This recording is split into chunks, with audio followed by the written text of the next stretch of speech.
ಹಂಗೆ ಅವ್ರು ಒಳ್ಳೆಯದಾಗಲಿ, ಯಶಸ್ಸಾಗಲಿ ಅಂತ ಹಾರೈಸ್ತೀವಿ. ಸಂಕ್ರಾಂತಿ ಕಳೆದ ಮೇಲೆ ಒಂದು ಯೋಗ ಇದ್ದಂಗೆ ಕಾಣಿದೆ. ಇವರಿಗೆ ಅಂತಲ್ಲ, ರಾಜ್ಯ ಮಟ್ಟದಲ್ಲಿ ಒಂದು ಉನ್ನತ ಯೋಗ ಅವಕಾಶ ಇದೆ.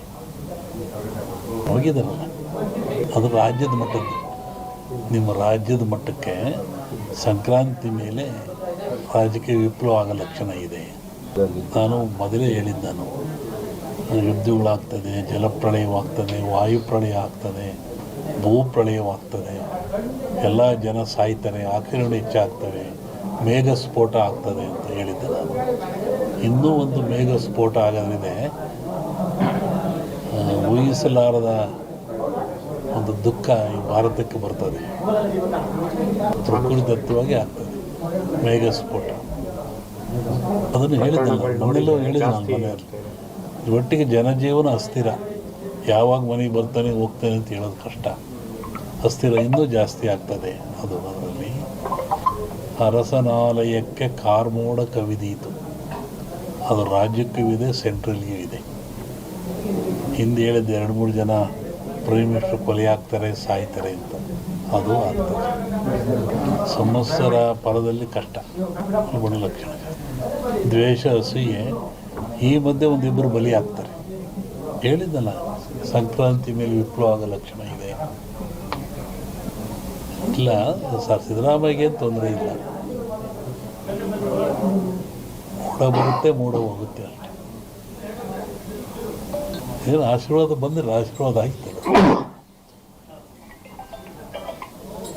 ಹೇಳ್ತೀನಿ, ಜಗತ್ತಿನ ಸುದ್ದಿ ಈಗಲೂ ಇದೆ. ಅವಾಗ ಸಂಕ್ರಾಂತಿ ಒಳಗೆ ಮೇಘ ಸ್ಫೋಟ ಅಂದಲ್ಲ, ರಾಜಕೀಯ ವಿಪ್ಲವ ಇನ್ನೊಂದು ಸತಿ ಥರ ಆಕ್ಸಿಡೆಂಟು ಆಗೋ ಲಕ್ಷಣ ಇದೆ. ಅದು ಹೇಳಿದೆ, ಫ್ಲೋಟ್ ಮೇಘ ವಾಯು ಫ್ಲೈಟ್ದೆಲ್ಲ ಹೇಳಿದ್ದಲ್ಲ, ಫ್ಲೈಟ್ ಬಿತ್ತು, ಜನ ಸಾಯ್ತಾರೆ, ಮರಣ ಆಗ್ತದೆ, ಜಲಪ್ರಳಯವಾಗ್ತದೆ, ಸಮುದ್ರದಲ್ಲಿ ಆಗ್ತದೆ ಎಲ್ಲ ಹೇಳಿದ್ದಲ್ಲ, ಆಗ್ತದೆ. ಇನ್ನೊಂದು ಶ್ರಾವಣದಲ್ಲಿ ಹೇಳ್ತೀನಿ, ಜನವರಿ ಒಳಗೆ ಒಂದು ದೊಡ್ಡ ಆಘಾತ ಆಗೋ ಲಕ್ಷಣ ಇದೆ ಇಂಡಿಯಾಕ್ಕೆ. ಸೂಳೆಯ ಮಗನುಟ್ಟಿ, ಇದನ್ನು ಇಟ್ಕೊಂಡಿದ್ವಿ, ಪರಿಹಾರ ಮುಂದೆ ಹೇಳ್ತೀನಿ. ಸೂಳೆಯ ಮಗನುಟ್ಟಿ ಆಳುವನು ಮುನಿಪುರವ, ಯುದ್ಧವಿಲ್ಲದ ಮಡಿಯೇ ಪುರವಲ್ಲ ಕೂಳಾದೀತು. ಇದು ಹಾಕ್ರಿ, ಇದು ರಿಸಲ್ಟ್ ಹೇಳ್ತೀನಿ, ಆಮೇಲೆ ಬಿಡಿಸಿ ಹೇಳ್ತೀನಿ ಅದನ್ನು ಏನಂತ. ಇನ್ನೊಂದು, ಅಕಾಲದಲ್ಲಿ ಮಳೆ ಬಂದರೆ ಸಕಾಲದಲ್ಲಿ ಮಳೆಗೆ ತೊಂದರೆ ಆಗ್ತದೆ. ಮುಂದೆ ಬೇಕಾದಾಗ ಮಳೆ ಬರಲ್ಲ. ಈಗ ಬಂದುಬಿಡಿತಲ್ಲ, ಮುಂದೆ ಒಳ್ಳೆ ಬಿತ್ತನೆ ಕಾಲ, ಬೆಳೆ ಕಾಲ, ಬೇಕಾದಾಗ ಬರಲ್ಲ. ಅಕಾಲದಲ್ಲಿ ಮಳೆ ಬಂದರೆ ಸಕಾಲಿ ತೊಂದರೆ ಆಗ್ತದೆ. ಈ ಸರಿ ಅಂಥದ್ದು ಏನಿಲ್ಲ, ಸಮತೋಲನ ಆಗ್ತದೆ. ಇನ್ನೂ ಜಲಪ್ರಳಯ ಇದೆ, ರಾಜ್ಯದಲ್ಲಿ ಜಲಪ್ರಳಯ ಇದೆ.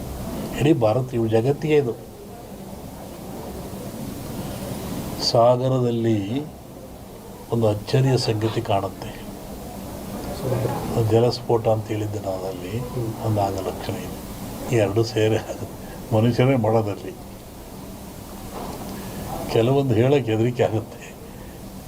ಪರಿಹಾರ ಏನೆಲ್ಲ ಭಗವಂತನ ಧ್ಯಾನ ಮಾಡಬೇಕು ಅಷ್ಟೇ. ಯಾವ ಪೂಜೆ ಪುರಸ್ಕಾರದಿಂದ ಏನು ಉಪಯೋಗ ಆಗಲ್ಲ. ನೇರವಾಗಿ ಭಗವಂತನ ಧ್ಯಾನ ಮಾಡೋದೇ ಮುಖ್ಯ. ನೆನೆಸ್ಬೇಕು ಭಗವಂತ. ಸೂಳೆಯ ಮಗನುಟ್ಟಿ ಆಳುವನು ಮುನಿಪುರವ, ಯುದ್ಧವಿಲ್ಲದ ಮಡಿಯೇ ಪುರವಲ್ಲ ಕೂಳಾದೀತು. ವಿಷ್ಣು ವಾಮಾವತಾರದಲ್ಲಿ ವಾಮನ ಭೂಮಿ ಕೇಳಿದ, 3 ಅಡಿ ಭೂಮಿ ಕೇಳಿದ, ಎಲ್ಲ ಉಳಿತು. ಅಮೇರಿಕಾ ದೇಶದಲ್ಲಿ ಅಲ್ಲೇ ತುಳಿದವನ್ನ ವಾಮನ ವಿಷ್ಣು ವಾಮಾವತಾರದಲ್ಲಿ ಬಲಿಯ. ಅದನ್ನು ಮುನಿಪುರ ಅಂತ ಕರೆದರು. ಏನ್ಸಂಡ್ ಇಂಡಿ ಹಿಸ್ಟ್ರಿ ಒಳಗೆ ಅಮೇರಿಕವನ್ನು ಮುನಿಗೆ ದಾನ ಕೊಟ್ಬಿಟ್ಟನಲ್ಲ ಅವನು, ವಾಮನಿಗೆ ದಾನ ಕೊಟ್ಟನಲ್ಲಪ್ಪ, ಅದು ಮುನಿಪುರ ಅಂತ. ಯುದ್ಧವಿಲ್ಲದ ಮಡಿಯ ಪುರವಲ್ಲ ಕೂಳಾದೀತು ಅಂತ. ಮುನಿಪುರ ಅಂದರೆ ಅಮೇರಿಕವನ್ನು ಮುನಿಪುರ ಅಂತ ಕರೀತಾರೆ. ಅದು ಅಮೇರಿಕ ಒಂದು ದೇಶದಾಗಿರಲಿ, ಎಲ್ಲರೂ ಸೇರ್ಕೊಂಡ್ರದಲ್ಲಿ. ಶ್ರಾವಣದ ಮೇಲೆ ಹೇಳ್ತೀನಿ ಅದ್ರ ಬಗ್ಗೆ. ನೋಡು, ಹೇಳಿದ್ದೀನಿ, ಇನ್ನೂ ನೋಡ್ತಿರ್ಬೇಕಾರೆ. ಹಿಂದೆಲ್ಲ ಹೇಳಿದ್ನಲ್ಲ, ಮೊನ್ನೆ ಹೇಳಿದ, ಕೆಲವು ಮುಳುಗ್ತವೆ ದೇಶಗಳು, ಕೆಲವು ಹೇಳ್ತವೆ, ಹೊಸ ರಾಜ್ಯಗಳು ಉತ್ಪತ್ತಿ ಆಗ್ತವೆ ಅಂತ ಮೊನ್ನೆ ಹೇಳಿದ್ದೆ ನಾನು. ಮತ್ತು ಮದ್ದಿಲ್ಲದ ಕಾಯಿಲೆ ಬರುತ್ತೆ, 5 ವರ್ಷ ಇರುತ್ತೆ ಕಾಯಿಲೆ ಅದು. ಮತ್ತು ಕೊರೋನಾ ಬಂತು, ಇದು ಇನ್ನೊಂದು ರೂಪವನ್ನು ತಾಳುತ್ತೆ. ಆದರೆ ಸಾವು ನೋವು ಕಮ್ಮಿ, ಕಾಯಿಲೆ ಮಾತ್ರ ಈ ಸಂವತ್ಸರದಲ್ಲಿದೆ.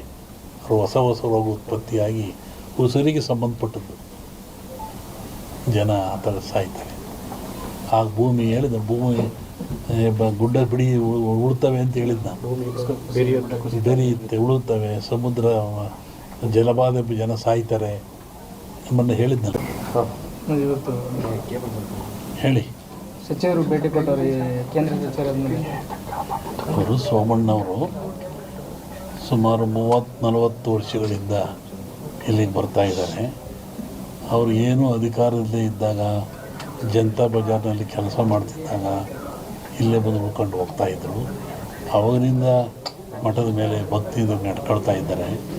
ಮೊನ್ನೆ ತುಮಕೂರ ಗೆದ್ದೆ ಬಂದು ಮಂತ್ರಿ ಆದೇ ಬರೋಕ್ಕಾಗಿಲ್ಲ, ಮಠಕ್ಕೆ ಬರ್ತೀನಿ ಅಂತವ್ರು ಅದನ್ನೇ ಬಂದರು. ಈಗಲೂ ಅದನ್ನೇ ಹೇಳ್ತಾಯಿದ್ರು, ನಾನು ಜೀವನದಲ್ಲಿ ಮಠ ಬರ್ತಿಲ್ಲ, ಏನಾರ ಅನ್ನ ತಿಂದು ಇಲ್ಲಿಂದ ನಾನು ಭಕ್ತ ಬಂದು, ನಾನು ಭಕ್ತಿಯಿಂದ ಬಂದಿದ್ದೀನಿ, ಮಂತ್ರಿಯಾಗಿ ಬಂದಿಲ್ಲ, ಶಿಷ್ಯನಾಗಿ ಬಂದಿದ್ದೀನಿ ಅಂತ ಹೇಳಿದರು.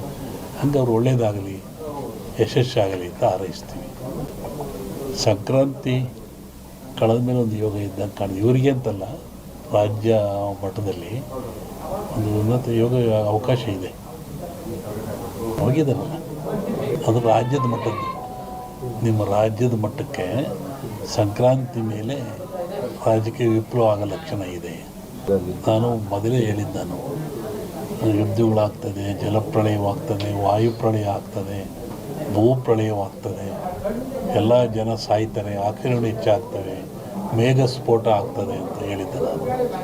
ಇನ್ನೂ ಒಂದು ಮೇಘ ಸ್ಫೋಟ ಆಗೋದ್ರಿದೆ, ಊಹಿಸಲಾರದ ಒಂದು ದುಃಖ ಈ ಭಾರತಕ್ಕೆ ಬರ್ತದೆ. ಪ್ರಕೃತಿದತ್ತವಾಗಿ ಆಗ್ತದೆ ಮೇಘ ಸ್ಫೋಟ. ಅದನ್ನು ಹೇಳಿದ್ದಲ್ಲ, ಮನೆಯಲ್ಲೂ ಹೇಳಿದ್ದೆ ನಾನು ಮನೆಯಲ್ಲಿ. ಒಟ್ಟಿಗೆ ಜನಜೀವನ ಅಸ್ಥಿರ, ಯಾವಾಗ ಮನೆಗೆ ಬರ್ತಾನೆ ಹೋಗ್ತಾನೆ ಅಂತ ಹೇಳೋದು ಕಷ್ಟ. ಅಸ್ಥಿರ ಇನ್ನೂ ಜಾಸ್ತಿ ಆಗ್ತದೆ. ಅದರಲ್ಲಿ ಅರಸನಾಲಯಕ್ಕೆ ಕಾರ್ಮೋಡ ಕವಿದೀತು. ಅದು ರಾಜ್ಯಕ್ಕೂ ಇದೆ, ಸೆಂಟ್ರಲ್ಗೂ ಇದೆ. ಹಿಂದೆ ಹೇಳಿದ್ದು 2-3 ಜನ ಪ್ರೈಮ್ ಮಿನಿಸ್ಟರ್ ಕೊಲೆ ಆಗ್ತಾರೆ, ಸಾಯ್ತಾರೆ ಅಂತ, ಅದು ಆಗ್ತದೆ. ಸಂವತ್ಸರ ಪರದಲ್ಲಿ ಕಷ್ಟ, ಗುಣ ಲಕ್ಷಣ, ದ್ವೇಷ, ಅಸೂಯೆ. ಈ ಮಧ್ಯೆ ಒಂದಿಬ್ಬರು ಬಲಿ ಆಗ್ತಾರೆ. ಹೇಳಿದ್ದಲ್ಲ, ಸಂಕ್ರಾಂತಿ ಮೇಲೆ ವಿಪ್ಲವ ಆಗೋ ಲಕ್ಷಣ ಇದೆ. ಇಲ್ಲ ಸರ್, ಸಿದ್ದರಾಮಯ್ಯಗೆ ತೊಂದರೆ ಇಲ್ಲ, ಮೂಡ ಬರುತ್ತೆ, ಮೂಡ ಹೋಗುತ್ತೆ ಅಷ್ಟೇ. ಏನು ಆಶೀರ್ವಾದ ಬಂದರೆ ಆಶೀರ್ವಾದ ಆಗ್ತದೆ.